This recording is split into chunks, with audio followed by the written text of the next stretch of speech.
안녕하십니까 전국의 유튜브 구독자 여러분, 아프리카TV 시청자 여러분, 매주 토요일 여러분과 미제 사건 관련 컨텐츠를 진행하는 토요사건 팩트의 김원입니다. 오늘 여러분과 함께 진행하게 될 사건은 굉장히 유명한 사건입니다. 아마 거의 다 기억을 하시는 분들도 많이 계실 거고 나 이 사건 알고 있어 라고 하시는 분들도 굉장히 많으실 거라고 생각이 듭니다. 제가 지금 제목도 이렇게 잡았습니다. 우연 혹은 철저한 계획이라는 제목과 더불어 진짜 주제는 조수석에 있는 아내의 모습이라고 제가 잡았습니다.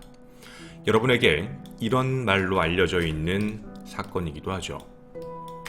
95억 캄보디아 아내 만사간의 살인사건으로 알려져 있는 내용이기도 합니다.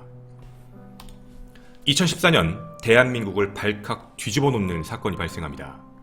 1심은 무죄, 2심은 무기징역, 대법원은 2심을 파기환송시킵니다. 다시 판결하라는 얘기죠. 무기징역이라고 얘기하는 게 이상하다라는 부분입니다. 2018년 아직 현재까지 심리 중으로서 제대로 결정이 나지 않은 사건이기도 합니다. 이제 곧 결과가 우리 눈앞에 또다시 나타날지 모릅니다. 현재 총 사망보험금 예측액이 95억이지 이게 밝혀진 그 이후에 후속적으로 밝혀진 데까지 따르면 약 금액은 100억 원을 웃돌 것으로 추측 중입니다. 제가 이 컨텐츠를 여러분과 함께 진행하게 된 이유가 뭐였냐면 한 제보자에게 제가 카톡을 하나 받게 됐습니다.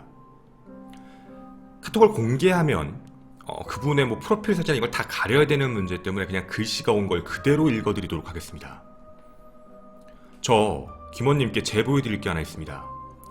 혹시 95억 캄보디아 만삭 부인 살인사건에 대해서 혹시 알고 계십니까? 저는 영철이 걔를 되게 잘 알고 있습니다. 웃긴 건 결혼도 3번 했고 남들에게는 마치 자신이 엄청 많은 돈을 잘 버는 사람이라고 이야기하고 다녔습니다. 하지만 분명히 그 사건이 있을 당시에 돈 문제로 엮여 있는 사람들이 많았어요. 실제로 제가 알고 있는 사람하고 돈 문제로 엮여 있었습니다. 그리고 실제로 영철이 당시에 돈 걱정도 많이 한 상태였고요. 라는 제보였습니다. 제가 이 내용을 받고서 신빙성에 대한 문제였습니다. 이게 과연 외부에 있는 걸 그냥 주셨을까에 대한 문제였는데 저에게 연락처 및 카카오톡 프로필 사진까지 함께 보내주셔서 이분의 말이 맞다라고 판단하고 내용을 확인해보고자 했는데 진행을 하고자 했던 이유가 이거였습니다. 주변에 있는 사람은 돈이 없다, 돈 문제가 좀 있는 사람이다 라고 얘기를 하지만 실질적으로는 돈 문제가 없는 사람처럼 알려져 있거든요. 아직 무언가 결정나지 않은 사건, 하지만 분명히 의심적인 부분이 있는 사건이기도 합니다. 오늘 우리는 이 사건을 재조명해보고 무엇이 의구심으로 남았고 하나하나 조목조목 생각을 좀 해보고자 합니다. 분명 말씀드리면 여기서는 뭐가 정답이라는 걸 말씀을 드릴 수는 없습니다. 그건 여러분의 판단에 생각의 몫입니다. 오늘 이 내용은 검사 측이 주장하고 있는 바와 더불어 대법관 출신의 변호인단입니다. 그 둘의 줄다리기와 관련되어 있는 얘기. 장군을 외치면 멍군이라고 얘기하고 있는 이 둘 사이의 대화, 그리고 그게 어떻게 진행되고 있는지 오늘 여러분에게 말씀을 드리도록 하겠습니다. 정말 우연한 건지 아니면 정말 우연을 가장한 어쩌면 제 개인적인 판단의 계획이라면 대한민국 역사상 가장 최악의 보험 살인 사건이 아닐까라는 생각이 들 만큼의 이야기이기도 합니다. 여러분의 생각도 기다리도록 하겠습니다. 첫 번째는 사건 발생 시작부터 말씀을 드리도록 하겠습니다. 여기서부터 많은 힌트들이 들어갑니다. 때는 아주 더운 여름 2014년 8월 23일, 지금으로부터 약 4년 전입니다. 경부고속도로 하행 방향이었던 천안 삼거리 부근에 사고가 발생을 하게 됩니다. 당시 사고 사진은 이런 모습으로 확인됩니다. 사고 장소는 5차로 중 갓길에 있는 부분이었는데 스타렉스 차량 한 대가 정차해 있던 8톤 트럭을 뒤에서 추돌하면서 적지함 아래쪽으로 차량이 파고 들어가 차량이 심하게 파손된 사고였습니다. 그 시각이 2014년 8월 23일 새벽 3시 41분입니다. 사건의 시작입니다. 3시 41분입니다. 17분이 지난 3시 58분경 119 구급대원들이 현장에 도착을 하게 됩니다. 지금부터 여기는 좀 중요한 내용들이 들어갑니다. 현장이 굉장히 참혹한 상태라는 건 당연히 보시면 아실 수 있을 겁니다. 폐차 차량이 들어가는 차량의 모습만 봐도 얼마만큼의 사고였는지 아마 예측이 되실 수 있을 겁니다. 조수석 부분이 화물차 밑으로 들어간 상태였기 때문에 조수석 부분입니다. 운전석 부분보다는 엔진룸부터 시작해서 굉장히 크게 밀려 파손된 형태로 대시보드, 운전대까지 운전석으로 밀려 들어온 상태였습니다. 굉장히 끔찍한 상태의 사고였던 거죠. 차량에 가까이 갔던 119 대원이 한 남자를 보게 됩니다. 당시 스타렉스 운전자였던 44세 김모 씨입니다. 제가 김모 씨라고 얘기했지만 아까 앞에서 제보받은 이름을 얘기했기 때문에 어쨌든 지금부터는 김 씨라고 그냥 칭하도록 하겠습니다. 44세 김 씨였는데 운전석에 몸이 끼인 상태로 고통을 되게 호소하고 있었습니다. 당시 신체 일부가 낀 상태로 나오지 못했던 이 김 씨는 바로 119 대원에게 이런 이야기를 하게 됩니다. 아기 엄마 좀 살려주세요. 옆에 아기 엄마가 있었어요. 아기 엄마 좀 살려주세요. 자, 운전석에 있었던 김 씨는 안전벨트를 한 상태로 있었지만 우측에 조수석에 있던 아내는 그 자리에서 확인이 안 된 상태로 보이게 됩니다. 왜 그랬냐면 당시 안전벨트를 하지 않고 좌석을 뒤로 젖혀 누워서 자고 있는 상태, 이불 같은 걸 덮고 자고 있는 상태였던 거죠. 혼자 있던 상황이 아니었던 겁니다. 당시 119 대원은 서둘러서 확인을 해본 결과 이미 왼쪽 자체가 차량에 다 밀려 들어간 상태라 사람의 형태를 찾을 수는 없었습니다. 하지만 오른손 자체가 차 바깥으로 나와 있는 걸 보고 사람이 있다는 걸 확인할 수 있었던 거죠. 일단 사람의 생사를 확인해야 됩니다. 119 구급대원은 바로 맥을 짚어봤는데 표정이 어두워졌던 거죠. 이미 사망한 상태였습니다. 아이 엄마라고 했습니다.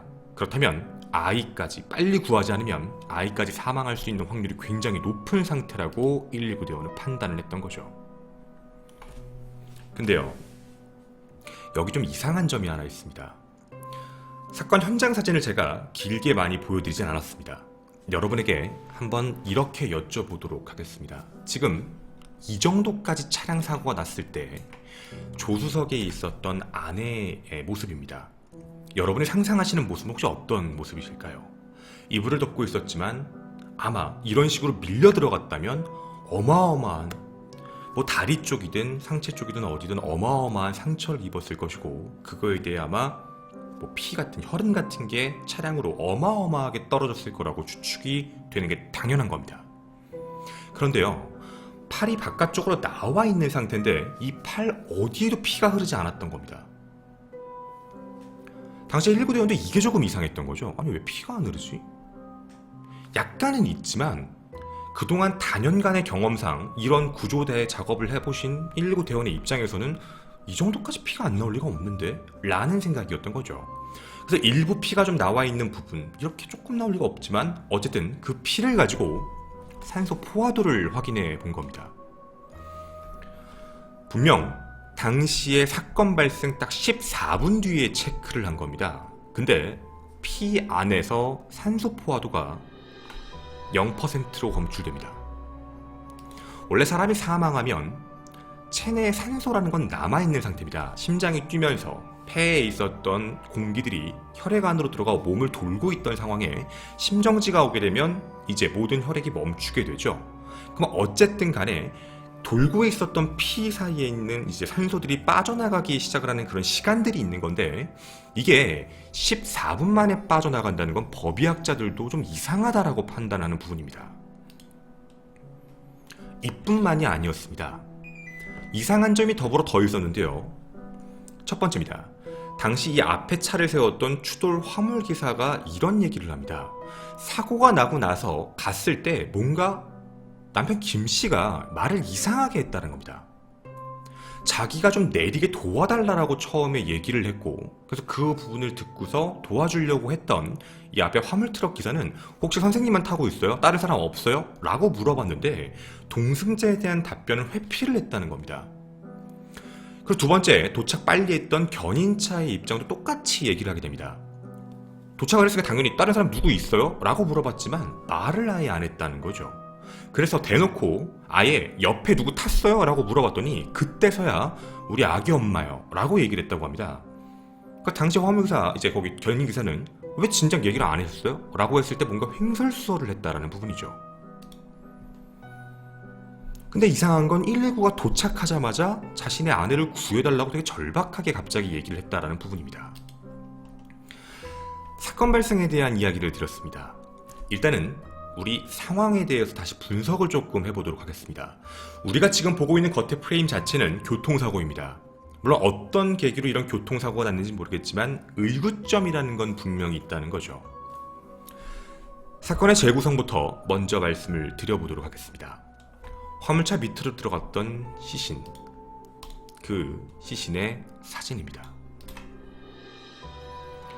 당시 이불을 덮고 있었기 때문에 만약 시신에 어마어마한 상처를 입게 됐다면 그 안에서 피가 다 터졌을 거고 옷부터 팔부터 다리까지 어마어마한 피해량이 고여 있었을 겁니다.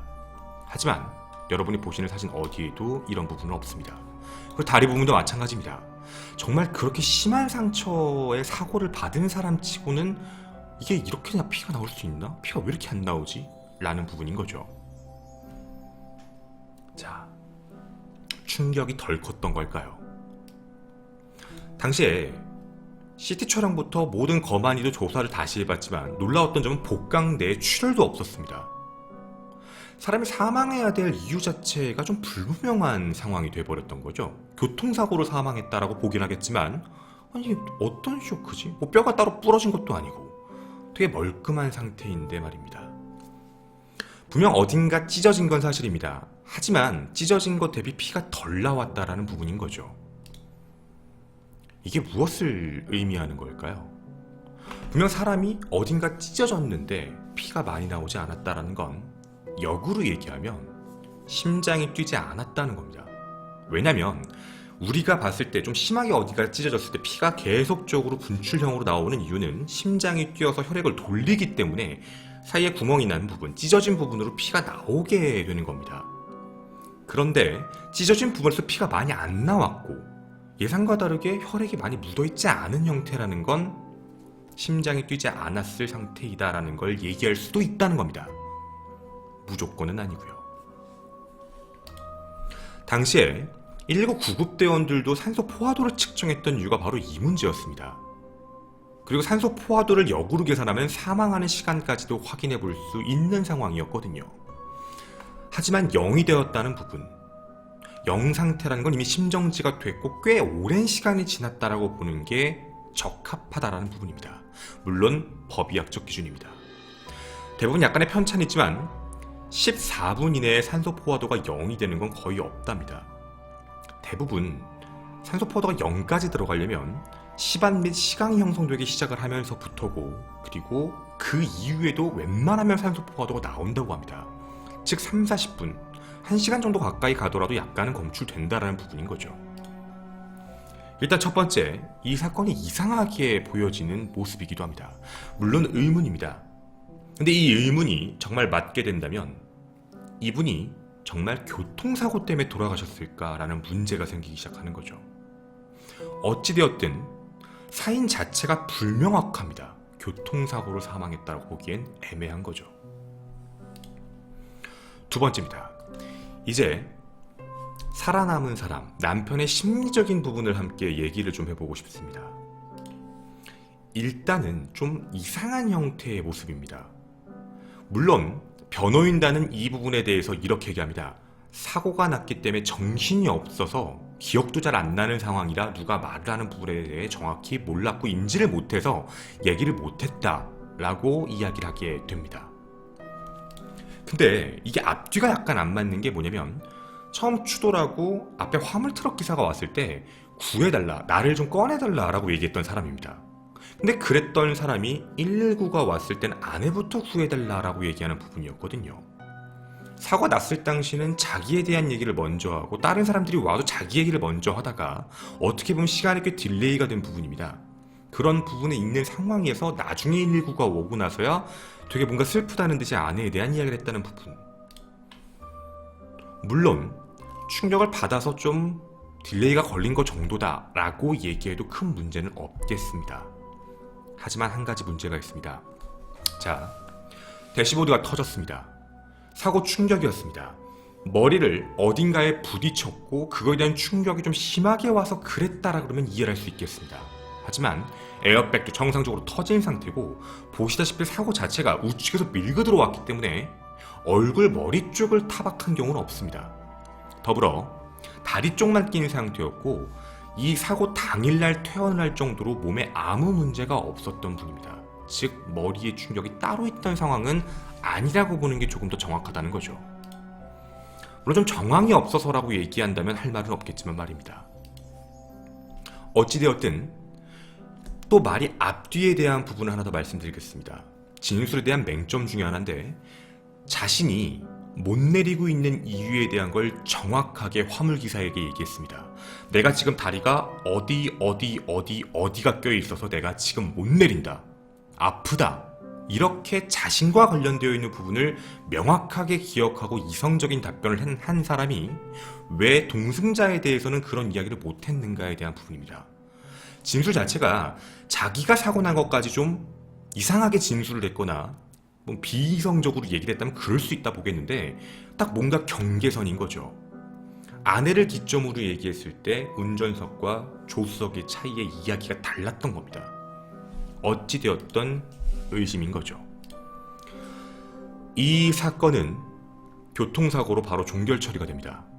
왜냐면 당시에 교통사고로서밖에 판단이 안 됐던 이유도 검안의 자체입니다. 검안의도 교통사고로 왔던 시신의 모습이었고 이미 사망한 상태였기 때문에 더 깊게 생각하지 않았던 겁니다.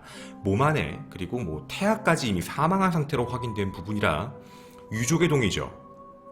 하지만 이분에게는 국내에 가족이 남편 한 명밖에 없었습니다. 즉 남편의 동의대로 함부로 부검을 할 수 있는 상황은 아니었고 누가 봐도 교통사고가 난 상황처럼 보였기 때문에 자연스럽게 교통사고 처리하고 종결 처리를 하게 됩니다. 그 사고 이후 이상한 모습이 생깁니다. 3일 뒤 바로 화장이 되는데요. 당연히 3일장이라고 하니까 큰 문제가 없을 수도 있을지 모르겠지만 이상할 정도로 남편은 침착한 행동을 합니다. 첫 번째, 병원에서 지인들이 왔을 때 사고 경위를 좀 다르게 이야기를 합니다. 자기가 진술을 한 부분과는 좀 다르게 얘기했다라는 부분이죠. 그리고 두 번째 이상한 점은 뭐였냐면 병원에 도착하자마자 화장장을 예약합니다. 근데 이게 왜 이상할 수밖에 없냐면 화장장을 먼저 예약하는 게 아니라 대부분 장례식장을 예약해놓고 그 뒤에는 알아서, 왜냐면 병원 자체도 장례식장과 연관되어 있기 때문에 화장장 다 연구하는 데 있어서 그 안에서 잡아놓으면 일사천리로 알아서 들어가는 문제입니다. 근데 이상하게 화장장 예약을 먼저 부탁을 했다라는 부분입니다. 목적이 명확하다라는 부분이 보여지는 거죠. 그리고 이 사건 발생하기 2주 전에 핸드폰을 바꾼 기록이 나오는데 사고가 난 그 다음날 새로운 핸드폰으로 검색을 한 기록이 확인됩니다. 뭐였냐면 자기가 낸 사고에 대한 기사들이었습니다. 경부고속도로에서 이런 사고가 있었다 라는 것에 대한 그거를 계속 검색을 했다라는 부분인 거죠. 되게 아내와 자신의 자식을 잃은 남편의 행동이라고 보기에는 굉장히 이상한 행동입니다.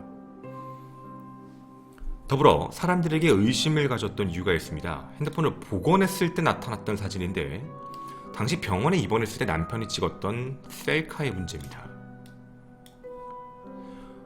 병원복을 입고 뭔가 활짝 웃고 있으며 뭔가 어떻게 보면 만세 같은 표정 혹은 V자 같은 표정으로 찍은 사진이 있었습니다. 이 부분에 대해서 재판부가 물었을 때 변호인단은 이렇게 얘기합니다. 자신의 집에 있는 다른 아이들이 걱정할까봐 괜찮다는 걸 보여주기 위해서 찍은 것이다 라고 얘기를 하기는 했지만 과연 이게 정말 가능한 얘기일까라는 부분인 거죠. 이 모든 모습 자체가 약간 밸런스가 맞지 않는다라는 느낌입니다. 자, 일단 여기까지에 대해서 제가 정리를 하고 싶은 게 있었습니다. 우린 이렇게 추측할 수 있겠습니다. 남편과 아내의 사이가 별로 좋지 않았나? 그러니까 남편이 생각하는 아내와 아내가 가지고 있는 아이에 대한 애정도가 그렇게 크지 않았나? 그러면 뭔가 악마스러울 수는 있겠지만 이런 행동을 했다는 부분에 대해서 그랬나? 정도로 생각할 수 있는 부분으로 이해를 하고 넘어가도록 하겠습니다. 둘 사이가 너무 좋고 아끼고 사랑하는 사이라고 생각하기엔 이 행동은 정말 앞뒤가 안 맞거든요.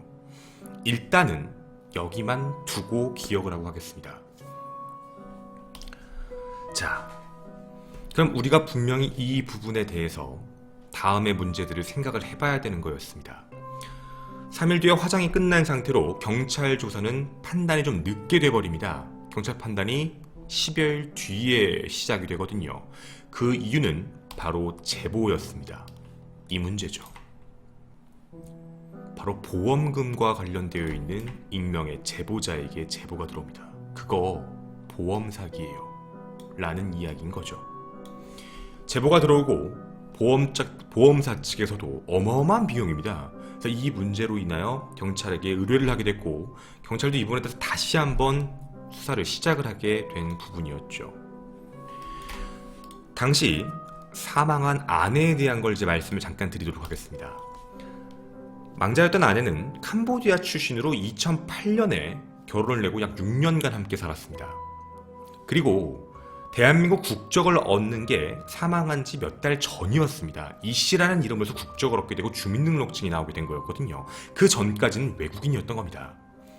사고 당시는 24세였으며 3살 딸도 따로 있었습니다.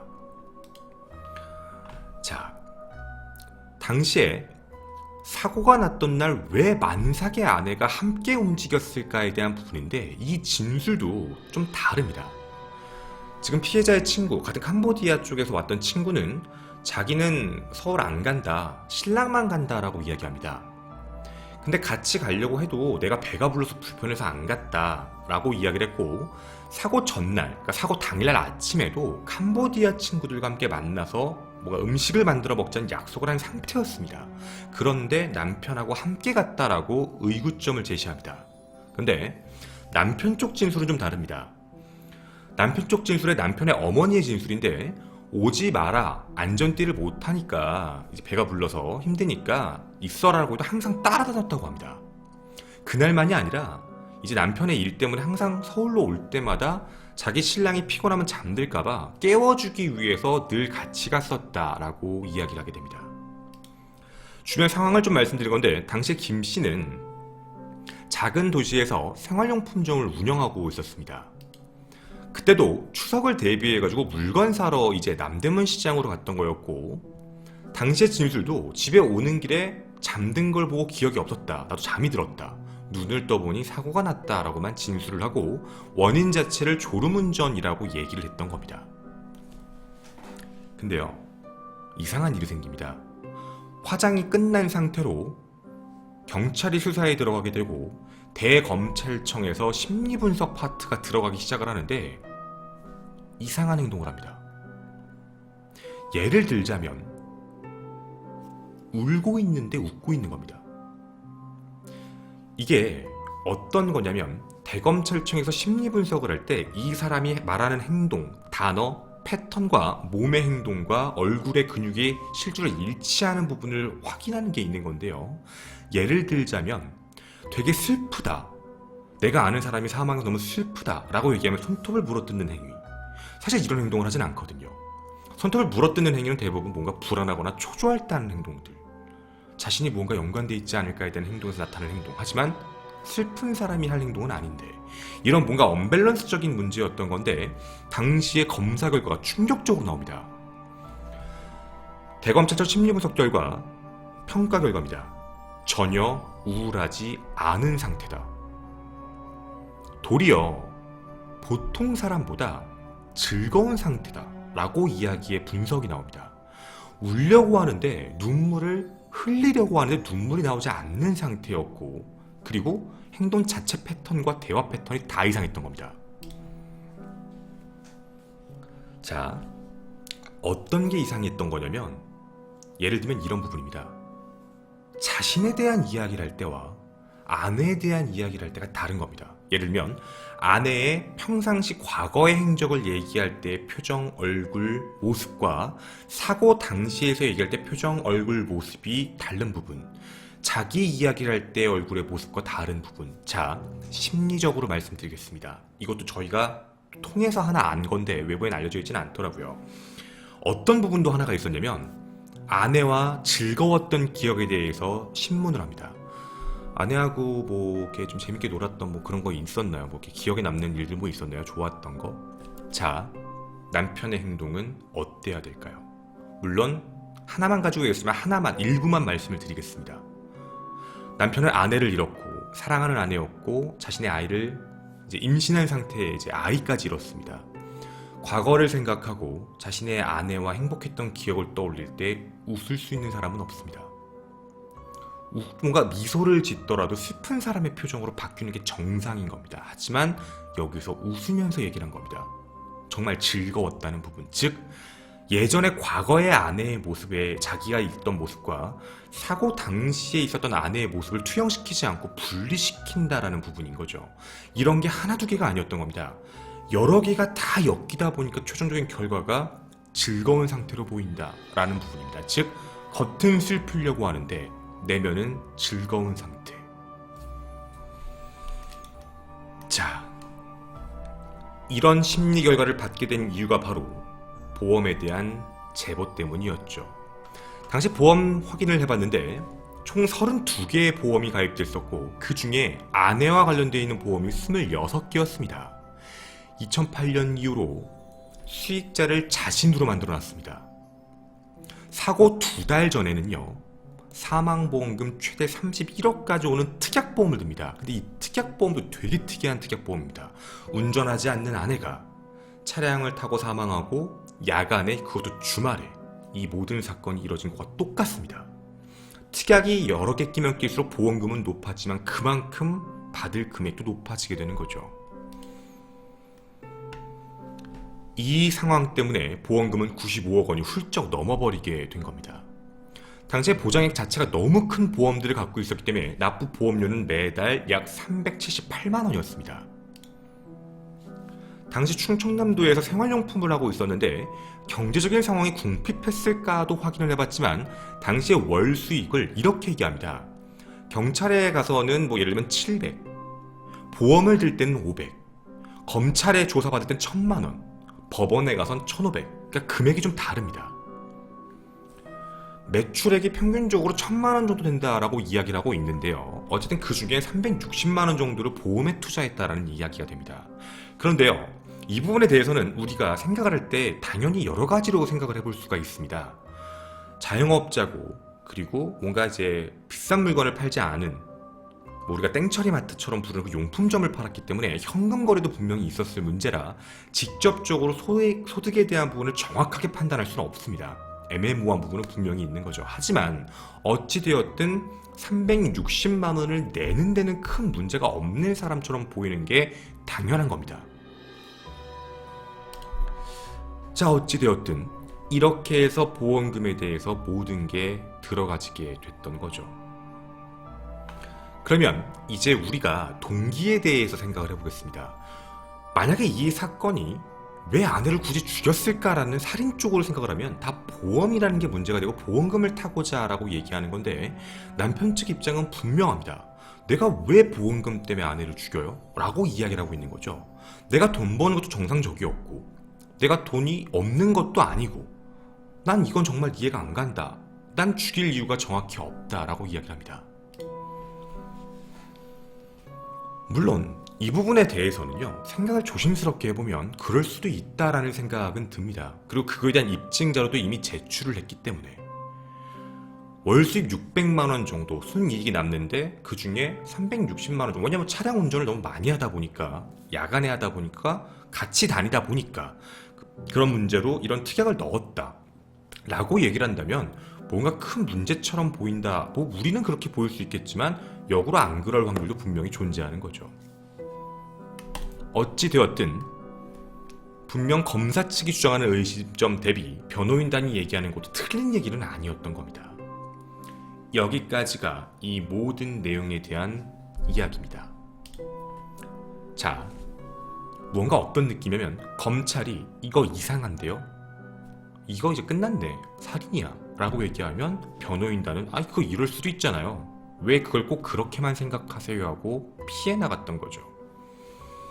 이 문제가 6가지가 나타나게 됩니다.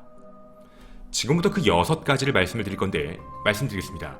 이게 만약 정말 우연적인 사건이 터진 거라면 지금부터 말씀드렸던 이 모든 것도 다 우연이었으며 이 이상 증거 6가지도 다 우연성입니다. 그렇게 되게 되면 여기 있는 이 김 씨는 정말 슬픈 아버지이자 슬픈 남편이 됩니다. 하지만 이 6가지 증거를 역으로 만약 살인에 대한 걸로 생각을 하게 된다면 이 모든 6가지를 계획했다라는 얘기가 됩니다. 그러면 정말 끔찍할 만큼의 계획이거든요. 지금부터 그 증거를 하나씩 말씀을 드리도록 하겠습니다. 첫 번째, CCTV입니다. CCTV와 관련된 게 2가지가 되는데요. 첫 번째는 안전벨트입니다. 안전벨트가 뭐가 이상하냐면 서울로 올라갈 당시에 안전벨트, CCTV 찍힌 게 많으니까 확인해 본 결과 남편, 아내 모두 안전벨트를 안 매고 있었습니다. 그런데 사망한 날, 그 차를 타고 내려오는 날 남편은 안전벨트를 매고 있었습니다. 하지만 아내는 매고 있지 않았죠. 좌석이 눕혀져 있는 상태니까 말입니다. 그럼 우린 여기서 궁금증이 이겁니다. 뭐 그럴 수도 있지. 뭐 올라갈 땐 안 매고 내려올 땐 맸나 보죠. 경찰은 8개월치 CCTV를 전부 확인합니다. 8개월간 수없이 천안과 서울을 왔다 갔다 한 남편의 모든 CCTV 내역을 다 조사한 결과 단 한 번도 안전벨트를 맨 적이 없습니다. 즉 남편은 8개월 기간 동안 CCTV가 남아있는 그 8개월 기간 동안 안전벨트를 맨 날이 사고가 난 날, 그날 한 번입니다. 그 이후에 없었습니다. 두 번째 의심점은 바로 차량 사고 당시의 모습입니다. 화물차가 정차되어 있는 차량, 그 뒤에 나가는 차량, 그렇게 해서 사고가 나게 됐고 졸음운전이라고 얘기를 하게 됐는데 차량 사고가 조금 이상하게 나게 됩니다. 사고 당시가 문제인데요.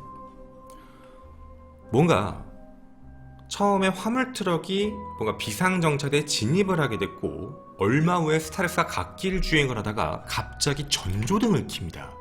즉 상향등이죠. 앞에 뭐가 있는지 마치 확인하는 것처럼 상향등을 한번 켜게 됩니다. 근데 여러분, 자동차 운전하시는 분들 꼭 기억하셔야 됩니다. 상향등이 계속 켜지는 조건과 상향등이 켜졌다가 꺼지는 것, 그 차이가 분명히 있거든요. 근데 이건 잠깐 전조등이 켜졌다 꺼집니다. 분석을 좀 해봤는데 충돌하기 전 뭔가 2.2초 전에 상향등이 나오고 색깔이 갈라지고 나서 그 뒤에 정차된 차량에 충돌을 했다라는 부분입니다.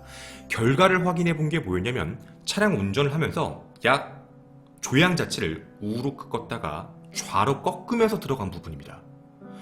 그러니까 뭔가 운전 자체를 돌면서 들어왔다는 얘기가 되거든요.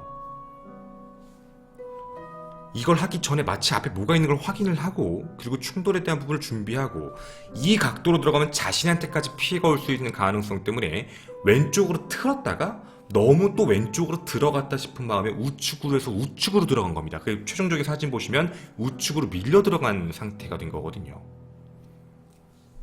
근데요, 이 부분에 대해선 저희가 이제 연구하시는 분들도 의문점을 제시하게 됩니다.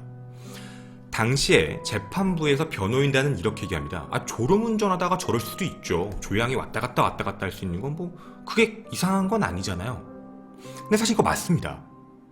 졸음운전하는 사람의 입장에서 핸들이 왔다 갔다 뭐 이렇게 정신을 못 차려서 그럴 수 있다는 부분에 대한 건 어느 정도 인정을 하겠습니다. 근데 재판부에서도 얘기하지 않았지만 저희가 이번에 얘기하고 싶었던 부분은 뭐냐면 상향등에 대한 문제인데요. 상향등은 졸음운전하는 사람이 의도적으로 켜게 됐을 때는 손을 친 겁니다. 왼손을 민 겁니다. 아마 운전하시는 모든 분들은 아실 겁니다. 자신이 상향등을 쳐버리면 그게 밀리면서 상향등이 고정이 되는 형태거든요. 근데 상향등이 고정이 아닐 때는 누른 형태입니다. 당겨야 됩니다. 당기면 상향등이 올라오고 놔버리면 자동으로 다시 들어가고 상향등이 내려갑니다. 아마 운전하시는 분들은 다 아실 겁니다. 당기는 것과 미는 것입니다. 이게 졸음운전을 하는 사람의 입장이라면 밀어야 됩니다.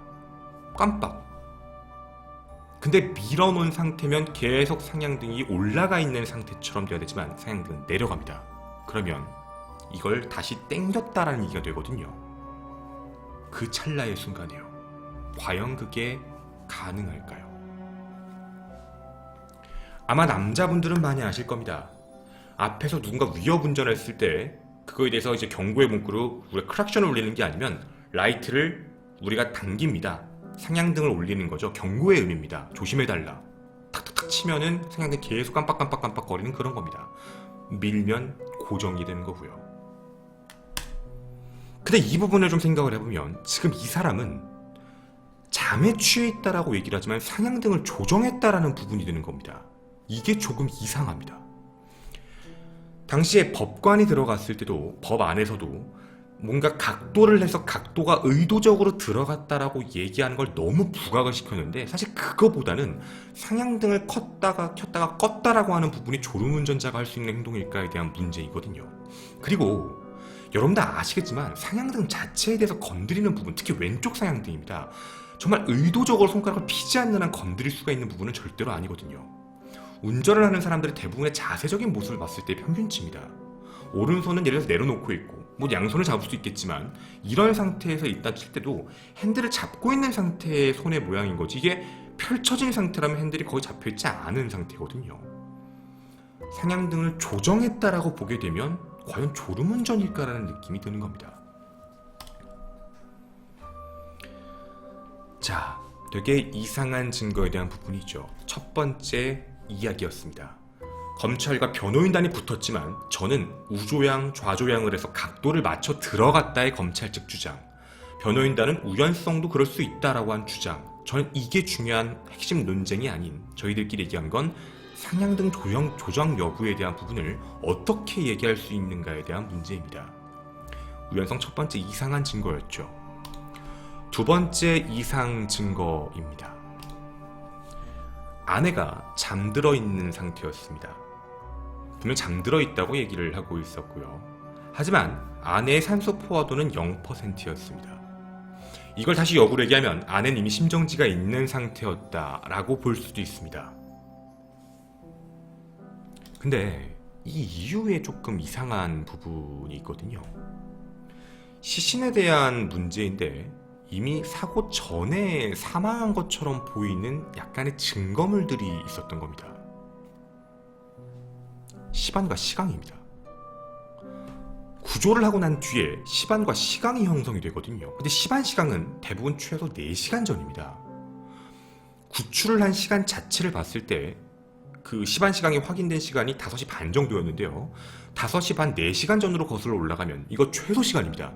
4시간 전으로 거슬러 올라가도 새벽입니다. 새벽 1시 정도면 이미 차량 사고가 3시 41분경 났기 때문에 새벽 3시보다 2시간 전이 돼버립니다. 안 맞거든요. 시반 시각은 왜 생겼을까요? 이 부분에 대해 증거를 얘기하자라는 부분이 있었습니다. 그게 바로 세 번째 증거에 대한 부분이 있는 건데요. 말이 앞뒤가 맞지가 않았던 부분입니다. 여기가 좀 안타까운 부분이라고 제가 얘기를 하는 부분인데 구출된 시간이 4시 반이었습니다. 그리고 시반 시간을 체크한 시간이 5시 반이었습니다. 즉 1시간 정도의 텀이 생겼던 거죠. 왜냐면 당시 구출하고 교통사고라고 판단했던 검한 이가 그냥 별 생각이 없었던 것. 거기 있는 모든 사람들도 별 생각이 없었던 거죠. 그냥 시신만 옮기면 된다라고 생각을 했던 문제라 1시간 동안 시신이 어떻게 움직여졌는지에 대해 변호인단이 클레임을 건 겁니다. 만약 시신을 움직였을 때 예를 들어서 되게 차가운 환경에서 움직였거나 되게 뜨거운 곳에서 움직였거나 이런 식이면 시반과 시강에 대한 형성시간은 바뀔 수 있다. 즉 이 1시간 사이에 어떻게 했을지 모르기 때문에 이거 가지고는 뭐 우리가 2시에 사망했다, 3시에 사망했다라고 예측하는 건 불가능하다라고 이제 변호인단은 이야기를 하게 됩니다. 진짜 아쉬운 부분이죠. 사고가 났을 당시에 몸의 강직도나 시반 시강에 대해서 조사라도 했다면 그러면 어쩌면 이게 바뀌었을지도 모릅니다. 그 1시간의 문제였던 거죠. 어쨌든 이렇게 충돌이 된 겁니다. 하지만 물론 이렇게 생각하셔야 됩니다. 구조를 했던 응급대원들이 119에 태워서 바로 병원으로 데려간 문제거든요. 그리고 거만이가 확인을 하고 그 다음에 사진을 찍은 문제인 건데 그 사이에 온도적 차이가 미친 듯이 난다라는 가능성은 사실 적습니다. 따라 시반과 시간 형성에 대한 오차 범위를 얘기해서도 4시간이라고 얘기를 한다 치더라도 5시 반 기준 4시간 전이면 1시 반입니다. 사고가 나기 2시간 전이기 때문에 이 정도 편차면 인정해야 된다라고 보지만 정말 만에 하나의 가능성, 무죄 추정의 원칙인 형사법에 의해서 이거는 어떻게 보면 양쪽의 말이 다 맞을 수 있다라고 해서 무산돼 버린 거죠. 하지만 이상 증거에 대한 이 부분은 명확하게 해야 됩니다. 만약 시반 시간이 정상적으로 된 거라면 탔을 때부터 사망한 상태입니다. 즉 사망한 상태인 아내를 옆에 두고 일부러 차량을 박아 그렇게 사망한 형태처럼 보이게 했다는 부분이죠. 되게 아쉽습니다.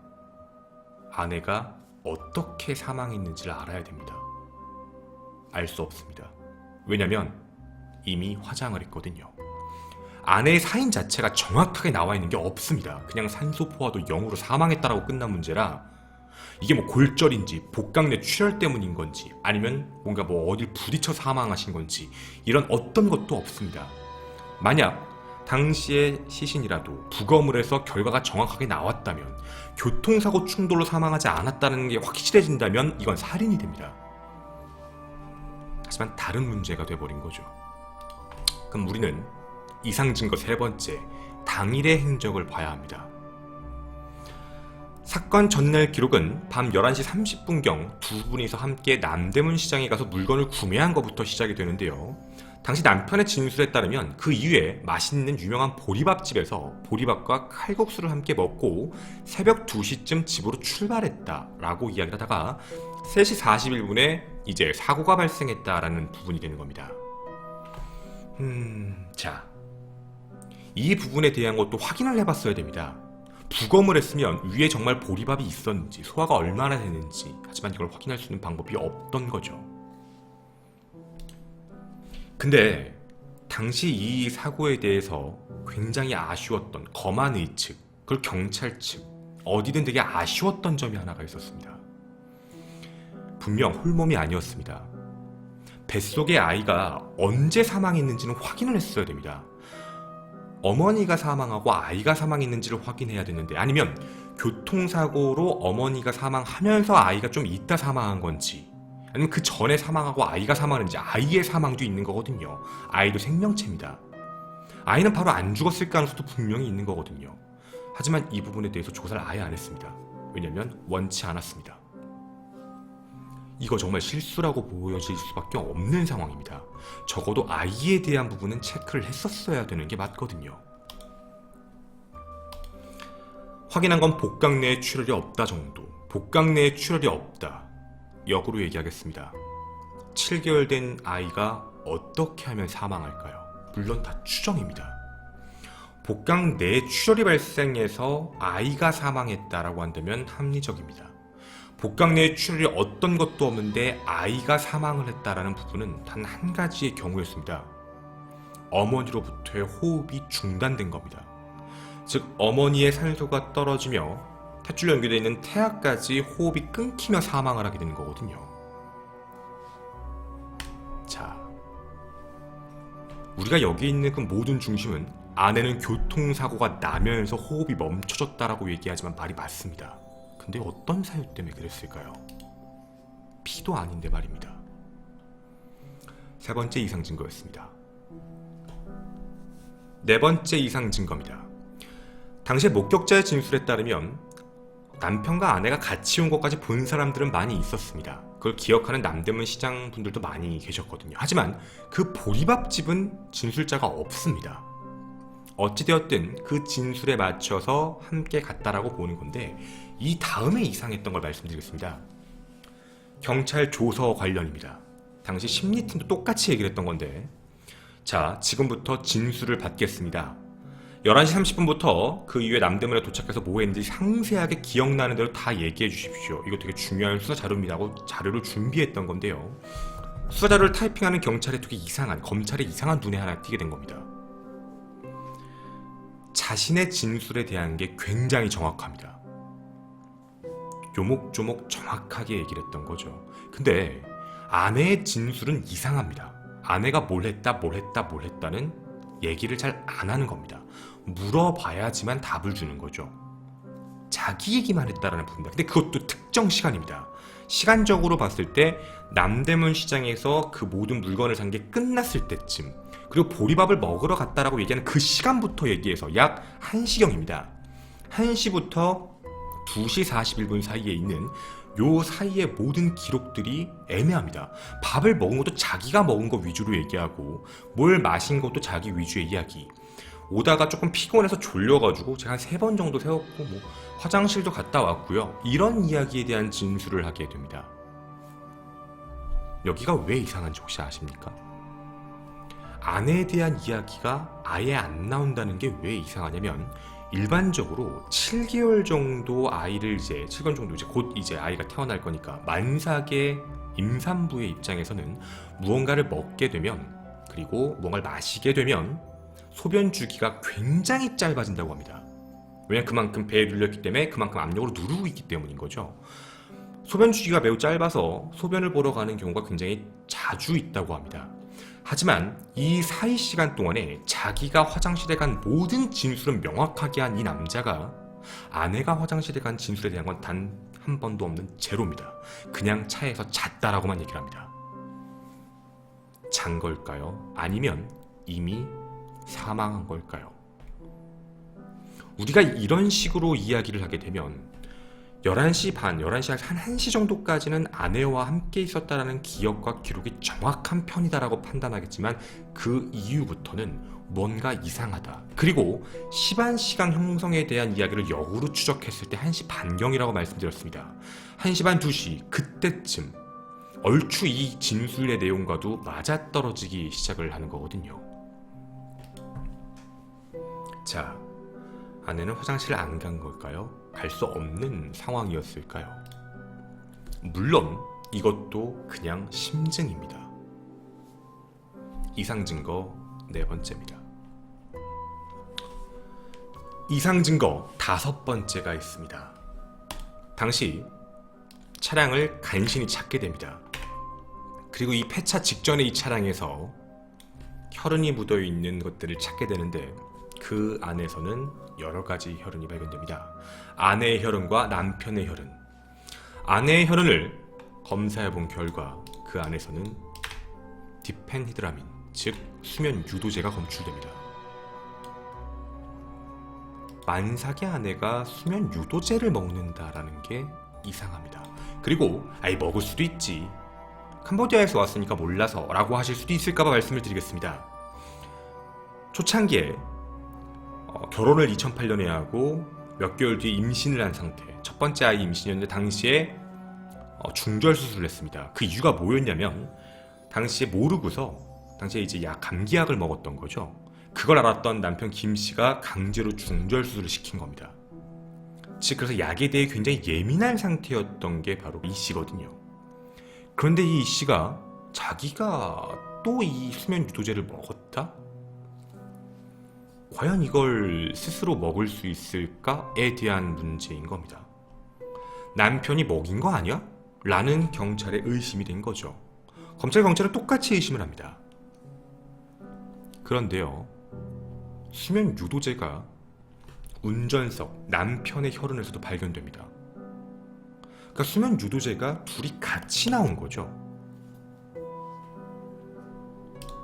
뭔가 되게 이상한 문제인 겁니다. 아니, 이게 왜 같이 나오지? 남편도 이렇게 얘기합니다. 아니, 그걸 내가 만약에 먹이고 죽이려고 했으면 그쪽만 먹이지 저는 왜 먹어요? 라고 이야기를 했던 거죠. 글쎄요, 이 부분에 대한 거는 한 가지 의심점이라는 게 있었습니다. 뭐였냐면, 당시에 초창기 조서를 꾸밀 때 남편은 수면 유도제가 들어간 걸 뭘 마셨다라고 얘기한 적 자체가 없습니다. 하지만 이게 검출되고 난 이후에 그걸 먹었다, 나눠 먹었다 정도까지의 이야기만 하고 넘어갑니다. 근데 내가 그걸 죽이려고 먹어서 난 안 먹죠, 내가 그거 먹어서 졸렸구나 라고 이야기를 하게 되거든요. 자, 이러면 이것도 좀 애매모호한데 라고 생각이 드실 수는 있습니다. 그런데요, 한 가지 맹점이 있습니다. 혈액 내에서 발견된 디펜히드라민은 양을 검출할 수는 없습니다. 이것도 다시 역으로 생각해보면 뭔가 약 같은 걸 먹을 때 과거에 경험이 있었던 아내, 나 약 먹으면 안 되는데, 이거 괜찮은 거야 라고 하고 본인이, 예를 들어 본인이 한 모금 정도, 조금 정도 마신 상태로 나머지 걸 아내에게 줬다라는 가정인 겁니다. 가정입니다. 이거는 뭐 완전히 뇌피셜이기 때문에 이런 경우에도 양쪽에 디펜히드라민이 검출되는 건 당연히 나올 수 있습니다.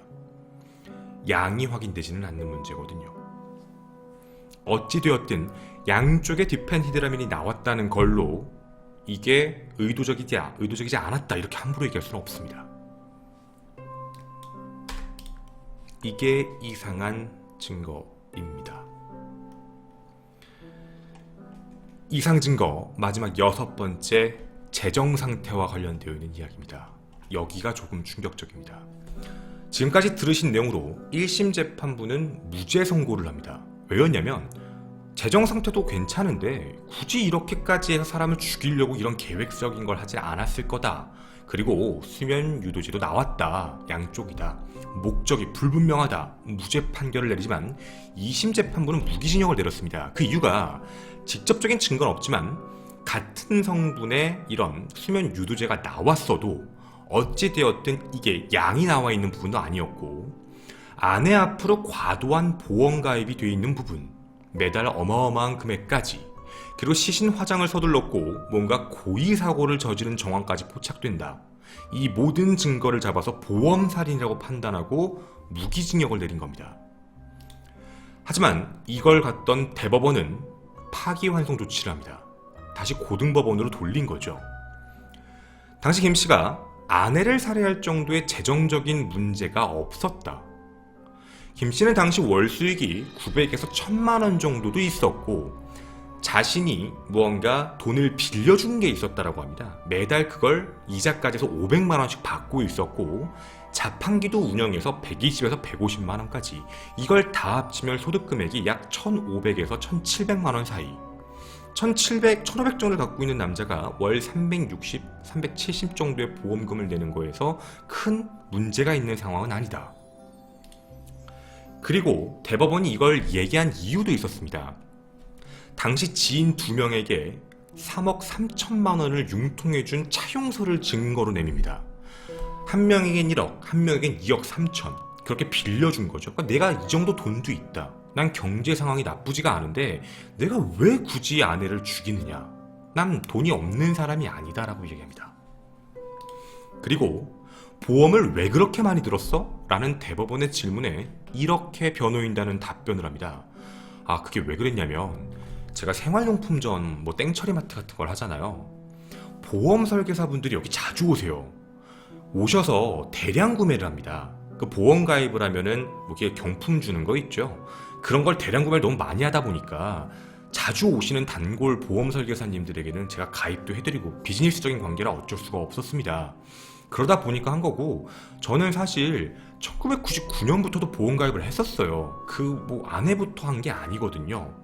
그래서 당시에 이후에도 99년에 그렇게 어쩔 수 없이 했는데 그 이후에 어머니 보험 가입도 들어드렸다가 어머님이 그때 좀 일이 터져서 보험 혜택을 받은 것도 있고 해서 내 수익이 한 1,500, 1,600 나오니까 그 중에 이 정도는 해도 되겠다 해서 하고 있던 겁니다. 라고 대법원에서 얘기를 했던 겁니다. 대법원은 이 부분을 인정합니다. 분명 자신의 소득 금액이 1,500만 원이 넘는 안정적인, 그리고 3억 3천을 받아야 되는 것, 자신의 집, 자신의 가게, 이런 걸 갖고 있는 사람의 입장에서는 분명히 어마어마한 부분이거든요. 근데 그런 사람이 재정적인 문제가 빚이 있거나 사채를 쓴 것도 아닌 상황에서 95억 원 때문에 이런 일을 저질렀다. 그리고 문제는 95억을 정말 받을 수 있었을까에 대한 문제인 겁니다. 대법원이 그렇게 생각한 거죠. 이런 사고를 쳤을 때 정말 아무렇지 않게 그냥 넘어가고 살인사건이 아닌 교통사고로 처리될 걸 어떻게 알았으며 이런 모든 변수의 상황까지 다 고려했다라고 하기엔 너무 위험부담도 컸고 최대 95억이었던 거지, 까딱 잘못 넘어가거나 잘못 처리됐으면 그 정도 금액을 못 받았을 거기 때문에 최대 금액이 95억이었지 이 사건이 어떻게 그렇게 맞아떨어져 95억까지 나온 것뿐이다 라고 판단한 겁니다. 실질적으로 일반적 사고로 났을 땐 그거보다 금액이 훨씬 적어진다라는 판단, 즉 그 편차에 대한 문제인 거죠. 아내가 사망하지 않거나 뭐 이런 문제까지 얘기하는 겁니다. 자, 이렇게 대법원은 파기환송 처리를 하게 됩니다.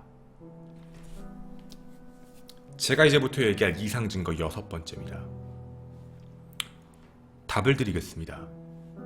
남편의 월 수익은 1,500만 원이 아니었습니다. 거짓말입니다. 되게 쉽게 판단할 수 있는 거짓 증거였음에도 불구하고 대법원은 이상하게 변호인단의 말만 들어줬습니다. 변호인단이 어마어마한 변호인단이었지만 물론 그런 관계가 있을 거라고 추측하진 않겠습니다. 대법원이니까 말이죠. 하지만 이상한 건 뭐냐면 분명히 그쪽에 있는 변호단이 증거로서 제시한 부분에 대해서 그걸 의심하지 않고 받아줬다라는 부분입니다. 자, 첫 번째, 저에게 제보를 주신 분의 의견에 따르면 당시 재정 상태가 정말 안 좋다고 얘기했습니다. 정말 그랬을까요? 국세청이 조사해본 결과에 따르면 2012년 7,800만원, 2013년 7,900만원 정도의 매출 금액이 잡혀 있습니다. 근데 인건비나 뭐 가게세나 이런 모든 걸 제외하면 아마 분명히 줄 거고 생활용품점의 평균 매출은 356만원 정도로 측정이 됩니다. 월 365만원, 일반적인 생활용품 잘 되는 집입니다. 그러면 이거보다 좀 더 잘 됐다는 기준하에 500만원이라고 생각을 해도 500만원 중에 370만원을 보험비로 쓴다면 생활을 유지하기가 쉽지 않았을 겁니다. 그러면 뭔가 차용증이 있었던 부분도 있었으니까 거기서 돈을 받아서 문제가 없었겠지라고 생각이 드실 수도 있을 겁니다. 하지만 이 부분에 대해서 조사해본 결과 거짓이었습니다. 첫 번째 1억 지인이었습니다. 아 그거 이 사건 터지기 한 달 전이었나? 그거 써달라고 해가지고 그냥 써줬어요. 형식적으로. 그냥 그게 이유가 자기가 돈 번 거에 대해 자신의 친형이 간섭을 해서 그러니까 돈을 좀 융통하는 척 해가지고 돈을 너한테 준 것처럼 해서 내가 돈이 없다고 그냥 얘기를 하려고 한다 형한테는. 그러니까 그냥 1억만 좀 해달라 라고 해서 그냥 뭐 알았어 라고 1억을 써준 겁니다. 그러니까 실제로 1억을 빌려준 게 아닙니다. 2억입니다. 2억 3천짜리는 현직 보험 설계사에서 받은 겁니다. 실제로는 채무관계가 없었습니다. 실제 채무관계는 500만원 정도였고요. 그 채무에 대해서 이자 10%로 갚기로 했는데 제대로 안 갚다 보니까 그러면 사고 발생 전에 2억짜리 하나 써줘 라고 해서 그걸 썼다는 겁니다. 이거를 대법원에 증거로 제출했는데 그거에 대한 사실 유무를 판단하지 않고 증거로 채택을 해서 경제력을 인정받은 겁니다. 3억 3천만 원의 돈이 있다. 하지만 거짓말입니다. 그리고 또 하나 놀라울 만한 한 가지가 나옵니다. 보험 쪽에서 확인된 부분인데 그동안 보험을 많이 들어놓은 상태였죠. 생활비 감당이 안 됐을 겁니다. 그리고 대출도 실제로는 있었습니다. 채무관계가 없었다고 분명히 그렇게 대법원도 얘기를 했는데 아닙니다. 채무관계도 있었고 한 달에 360만원 정도 보험료에 대출금도 갚았어야 됩니다. 근데 그 대출이 그냥 대출이 아니었습니다. 여러분 혹시 보험을 담보로 대출을 받을 수 있다는 거 아십니까? 약관 대출입니다. 아마 다 거의 다 아실 겁니다. 자기가 보험을 든 부분에 대해서 그 금액으로 다시 대출을 받는 것. 보험 약관 대출로 3억 1,692만 원을 대출받은 상태였습니다. 이 사람은 전문적인 게 없습니다. 돈의 재정 상태가 좋은 상태가 절대로 아니었던 거죠. 범행 동기에서 이 사람이 살인할 이유가 없다라고 빠진 이유 중에 하나가 경제력이었습니다. 하지만 그 경제력은 거짓이었습니다. 우리가 근데 여기서 생각하면서 좀 이상한 것도 하나가 있습니다. 아니 아내의 명의로 보험을 어떻게 30개, 26개, 20개가 넘게 들 수가 있었지? 라는 문제입니다. 저희도 이번에 준비하다가 알았는데요. 이런 느낌입니다. 보험에 대해서 차용증 같은 것도 만약에 준비를 했다면, 모든 게 다 준비가 되어 있는 그런 무서운 사람이라면 이것까지도 알고 있었다는 겁니다. 아내는 외국인이었습니다. 외국인 신분 당시는 외국인 등록번호로 해서 보험 가입을 합니다. 그런데 사고 발생 몇 달 전 주민등록증이 드디어 나옵니다. 그리고 31억짜리 보험을 가입하게 되죠. 보험사는 이 둘이 같은 사람이라고 확인할 수 없습니다. 다른 사람입니다. 외국인 캄보디아인, 그리고 그분이 이 씨가 된 것, 이건 전산상 확인할 수가 없는 거거든요. 그래서 나눠져 있던 겁니다. 즉 그 전에는 자질구레하지만 몇 개씩 하나씩 들고 자신의 경제로서 낼 수 있다는 걸 증명하는 외국인 캄보디아인 아내. 하지만 그 이후 아내가 바로 국적을 취득하고 주민등록증이 나오고 대한민국에 이 씨라는 이름을 갖자마자 뭐 이거에 대해 주민등록 선물이야 라고 하며 31억 원짜리 보험을 가입하게 된 겁니다. 보험사는 31억짜리 보험이 들어왔지만 그걸 의심할 수 있는 상황은 없습니다. 그 전에 뭘 했는지 모르거든요. 이걸 어떻게 알았을까요? 일반적인 사람은 절대 알 수 없습니다. 한 사람만 알죠. 보험 설계사라면 알 겁니다. 보험 설계사와 가까이 있었다는 걸 본인 입으로도 진술을 했습니다. 자신의 용품점에 자주 왔었다. 그리고 그걸 바꾸자마자 몇 달 뒤 이런 말도 안 되는 엄청난 사고가 발생을 하게 된 겁니다. 이 사건은 시신이 없습니다. 따라서 확인을 할 수 있는 방법 자체가 없습니다. 하지만 2심 재판부는 간접 증거에 대한 모든 정황상을 들어 무기징역을 선고했습니다. 하지만 대법원은 이상한 이유를 들어 파기환송하고 다시 해라 라고 했습니다. 아직 결정이 나지 않았습니다. 여러분, 이 사건이 정말 무죄라고 생각하십니까? 아니면 유죄라고 생각하십니까? 정말 무서운 점은 만약 이 사건이 우연이 아닌 철저한 계획적인 사건이었다면 보험 설계부터 사건 기록까지 그 이후의 모든 행동까지 모두 철두철미하게 차용증까지 미리 준비해놓고 본인이 수사를 받을 것까지 자신의 경제력을 증명해 보험 사기는 경제력에 대한 부분이 바로 매치가 된다는 건 검색을 해보면 누구나 알 수 있습니다. 경제력이 있는 사람이 행동한 건 보험 사기가 아니라고 얘기하고 경제력 대비 너무 과다한 보험을 들고 일이 터지면 보험 사기의 가능성을 인정해주는 게 사실이거든요. 그런 부분으로 미리 준비한 거라면 정말 무서운 살인마가 됩니다. 우리는 알 수 없습니다.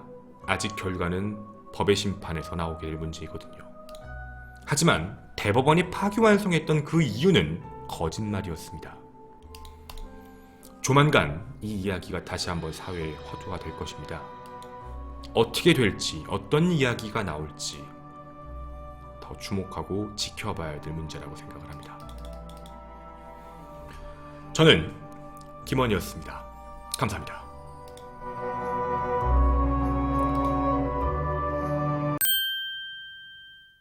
이게 정말 계획범죄라면 초범일 확률은 없다 해요. 절대로. 그러니까 조력자가 존재하는지는 잘 모르겠지만 어찌되었든 직접적 조력자든 간접적 조력자든 간에 보험 설계하는 쪽과 분명히 연관성이 있었을 거고 분명히 해봤을 것 같아요. 그러니까 뭐라고 할까, 크게 친 건 없을 것 같은데 소소하게 쳐봤던 게 있지 않았을까라는 생각도 있어요. 그렇게 하고 하다가 이 일을 친 게 아닐까? 아내의 명의로 외국인 신분에서 들 수 있는 보험의 한계점까지 드러나 놓은 상태에서 바로 국적을 취득하자마자 31억짜리 보험을 들어놓고 바로 뒤에 사고가 터진 거라 양쪽을 다 받을 수 있게 된 거죠. 왜냐면 이 사람이 이 사람이니까, 같은 사람이잖아요. 보험사는 몰랐으니까 그걸 외국인인지 이 사람이 같은 사람인지 어떻게 알아요? 이게 번호가, 증번호가 다른데. 그래서 근데 어쨌든 국가적으로는 같은 사람이죠. 결론적으로 보면. 근데 그거는 시스템적이고 제도적인 문제이기 때문에 그걸 알고 있었다라는 문제예요. 이게 정말로 무서운 부분이거든요. 그러면은 이게 과연 표면으로 나왔을 때의 문제가 되죠. 그리고 이거 사실 저희의 의문점이긴 한데 이거는 여러분 그냥 완전 뇌피셜이에요. 차용증을 써준 게 이상해요. 왜냐면 보험 설계사가 2억 3, 그러니까 500만 원 빚졌는데 2억 3천짜리 차용증을 써줬다고 하는데 여러분 그 차용증이 진짜 무서운 게 2억 3천짜리 차용증 써주고서 실제로 돈을 빌린 것도 아닌데 현금으로 줬다고 얘기를 하고 차용증 밀고 법적으로 들이밀면은 그거 이겨요. 법적으로 봤을 땐 차용증 증서잖아요. 2억 3천짜리 증서. 2억 3천짜리 증서를 누가 그렇게 쉽게 써줄까? 아니 그거를 왜 써주지? 그게 쉽지가 않을 텐데.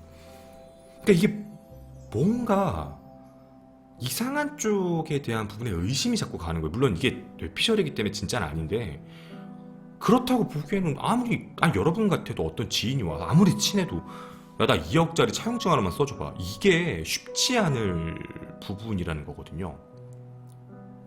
2억 3천짜리? 민사소송이 들어갔을 때 2억 3천 갚아라. 나 빌린 적 없어요. 저거 써달라고 쓴 거예요. 증거자료는? 증거자료는 따로 없는데. 이러면 답이 없는 거예요. 만약 그런 일이 터져버리면. 근데 그런 부분에 대해서 증거자료를 뭐 남겨준 건지는 모르겠어요. 증거자료를 남겨줬기 때문에 안심하고 그걸 했는지는 모르겠지만 이게 쉽지 않은 문제인데 어떻게 이런 행동을 했을까? 근데 이게 조금 이상한 부분이기는 해요. 쉽지 않았을 텐데. 물론 그냥 의심, 뇌피셜이겠죠. 그러니까 이 일은 우연성, 그러니까 정말 우연적으로 이런 일이 터졌다라고 얘기를 하게 된다면 되게 사랑하는 남녀 사이에 있던 사람, 자신이 되게 아끼고 사랑하는 아내와 자신의 아이가 사망을 했습니다. 아이도 남자애여서 되게 좋아했다고 얘기를 했거든요. 그런데 그 아이와 아내가 사망하자마자 남편이 한 행동은 무언가 언밸런스틱한 행동이었다라는 부분이 되는 거고, 이 모든 상황이 우연이었다면, 예를 들면 이런 거죠. 너무 아껴서 뭐 이렇게 보험도 같이 들어주면서 국적도 얻게 하고 같이 살고 잘 있다가 보험도 들어줬는데 의도하지 않았지만 갑자기 그런 사고가 터져서 보험금을 90억 정도 수령할 수 있다라는 생각이 들어서 우연적인 사고지만 90억이라는 보험금을 타게 되네 라는 거에 대해서 기뻤는지는 모르겠지만